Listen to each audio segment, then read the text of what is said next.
இன்றைக்கு இந்த சத்தத்தை கேட்டுக்கொண்டிருக்கிற யாரோ ஒருத்தரத்துல ஆண்டவர் பேசிட்டே இருக்கிறார். நீ மறைஞ்சிருந்து ஜெபம் பண்றியா மகனே, மகளே, நீ மறைஞ்சிருந்து ஜெபம் பண்றியா?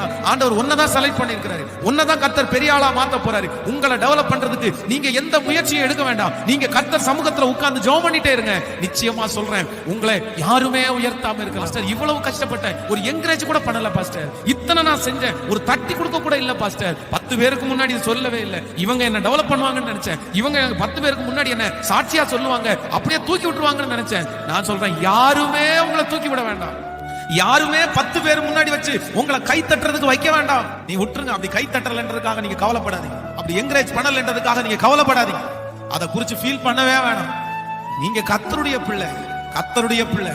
நீங்க வனாந்திரத்துல இருந்தாலும், நீங்க போட்டிருக்கிறது ஒட்டக மயிருடையா இருந்தாலும், உங்க சாப்பாடு நினைச்ச மாதிரி இல்லைன்னாலும், உங்களை லட்சக்கணக்கான பேருக்கு முன்பாக கீர்த்தியும் புகழ்ச்சியுமாய் வைக்கிறதற்கு ஆண்டவரால